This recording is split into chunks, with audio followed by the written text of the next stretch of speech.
plaintiff, Isabel Nicholson, dated the defendant, and they have a child together. But she says his heroin addiction tore them apart. Isabel claims while pregnant and living together, the defendant overdosed more than once. And she's suing him today for breach of contract and emotional distress.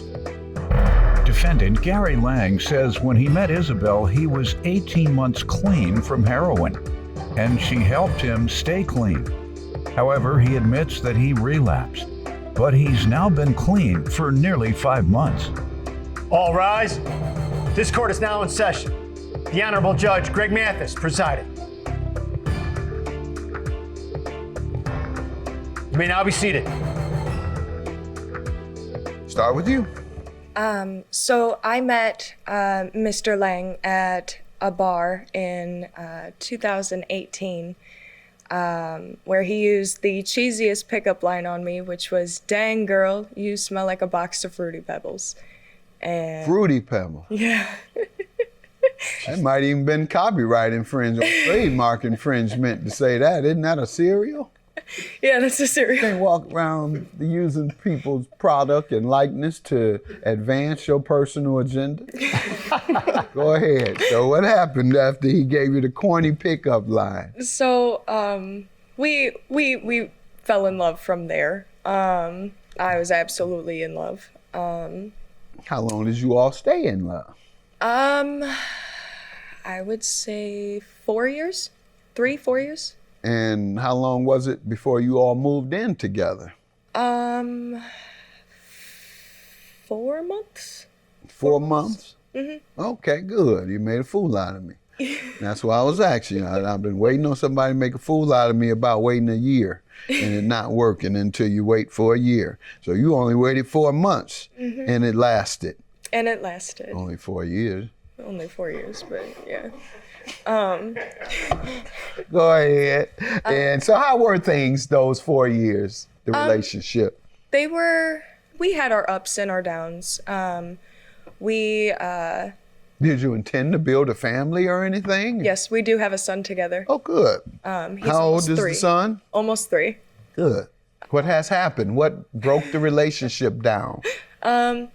I would honestly say Mr. Lang's drug use. Okay. Was there a straw that broke the camel's back? And Yes. Something in particular? Because if you're a drug addict, you're using it every day until there's something, a crisis, or you just get so tired of it, you check yourself in. What was it this time? So he had a past of heroin abuse, and I am in recovery myself. When did you all start that after getting together? How long after getting together? I want to know how this happened.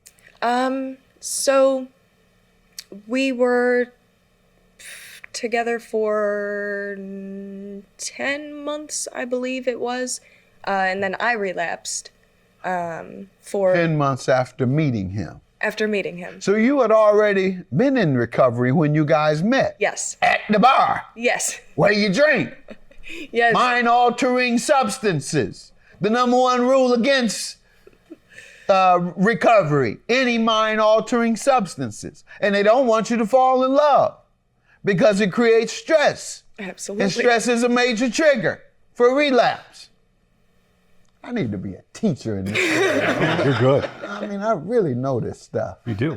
Not just because of the dope fiends I know personally, but also from a professional perspective. Go ahead. So, you violated the tenets of NA. Yes. Relapsed. Yes. You stayed clean for 10 months? No, I found out I was pregnant October 24th of 2018, where I had relapsed September 23rd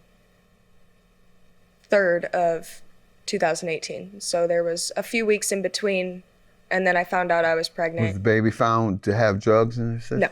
Oh, great. I That causes underdevelopment Absolutely. of children. So we want to make sure ladies know that if you're using drugs during pregnancy, you're risking the health of your child in a big way, lifelong type circumstances. Okay, well, how did you start using with him again? I didn't use with him. It was just that one day for 6 hours, I was by myself, where I had... So you only relapsed one day. Your relapse only lasted for one day. For 6 hours. And that's it? Yes. Oh, good. Well, yes, that was my relapse, because then I found out I was pregnant and Good. And you haven't been back since? Nope. I will have 4 years clean in September. Good. Congratulations. Sir, can you give me some background? She's correct. Things were they were amazing when we first met. It was incredible. I've never felt like that before in my life. Were you already getting high, or you all met in NA? No, at the time I had been clean from my drug of choice. I did still drink alcohol at the time, but I had not. I think I had 18 months at that time when I met you. Okay. I think that's correct.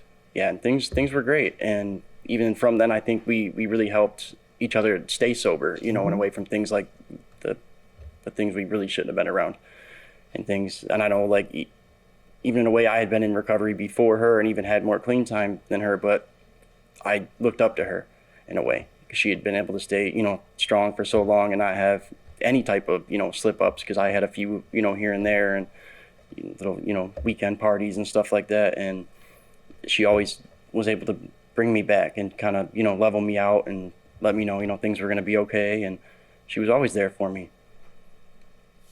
So you had already been in recovery when you guys met? Yes. At the bar? Yes. Where you drink. And they don't want you to fall in love because it creates stress. Absolutely. And stress is a major trigger for relapse. I need to be a teacher in this. You're good. I mean, I really know this stuff. You do.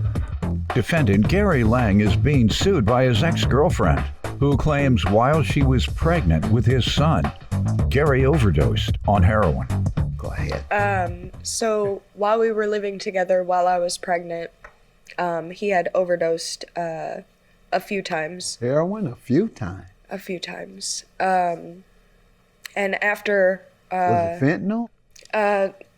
There is All right. fentanyl in heroin now. Okay, not all heroin. Not all. Most is covered Really? with fentanyl now. Yes. Woo!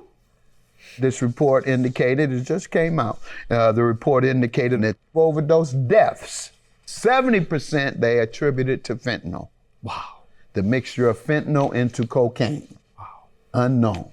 Now they have these strips they're coming out with that can test the cocaine to see if it has fentanyl in it. I don't know if I heard about heroin. Have you heard this? Yeah, that is absolutely correct. Actually, last summer, I worked for a nonprofit organization where we distributed those to people along with Narcan and things like that. So you absolutely can test your drugs now to see if there's fentanyl in it. Okay. And from what I hear, everything has fentanyl in it, even down to cocaine. It's not even just heroin anymore. I know the cocaine, that's what I was saying, and they don't know. You know when you're doing heroin, at least you're doing something that you could quickly overdose on. Yeah.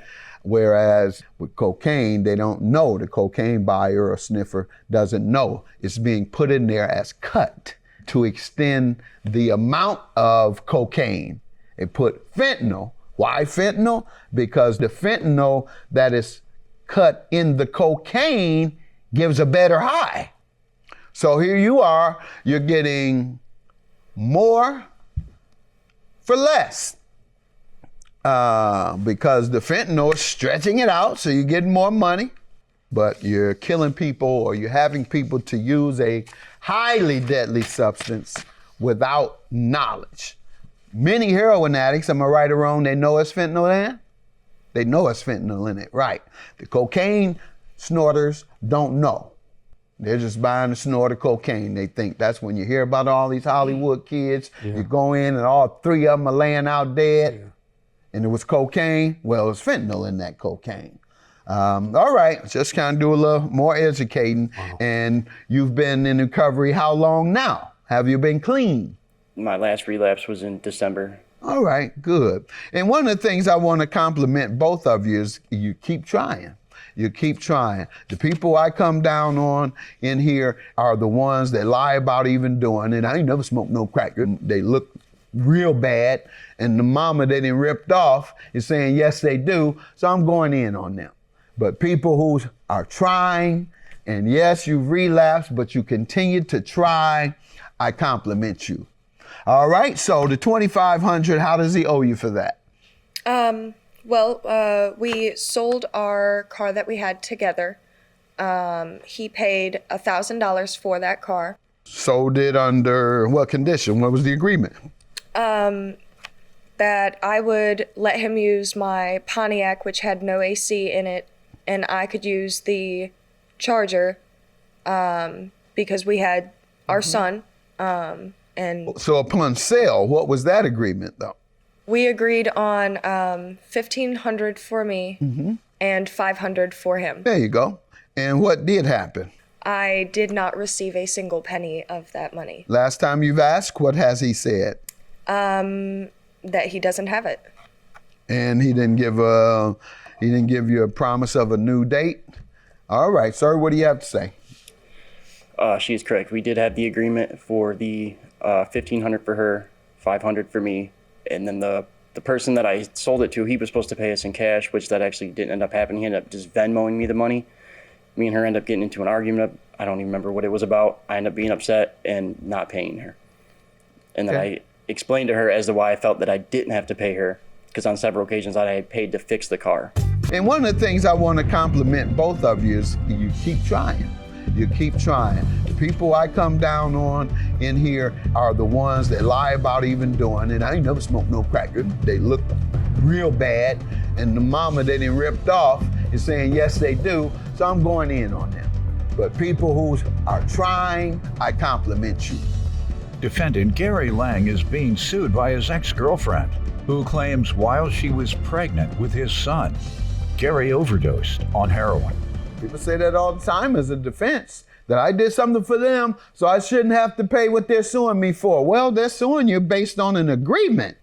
And we have to go by the law and not morals. It might be moral that you spent time and money fixing her stuff, so when it comes time to get some money, you get a little more, and based on the work you did in the past, that's morally might be right, but I have to deal with the law. And do you have any evidence that that he was going to pay? Evidence number 2 shows our contract agreement. Oh, you have a written contract? Yes, we have a written contract. Right. 500 on 11/28. What does that mean? He was supposed to take that $500 and take it from Venmo and then hand me either cash or cash in. What's the emotional distress for? This was November 28th of 2021, and it's now, 2022. For non-payment of a debt. For You want non-payment of a debt. Have you ever ran late on debts? No, actually. Never been late on a debt. No. A heroin addict has never been late on a debt ever in life. Good luck to you. 1,000 is your judgment. Your actions have consequences, and I hope you continue to do better and be better for your son.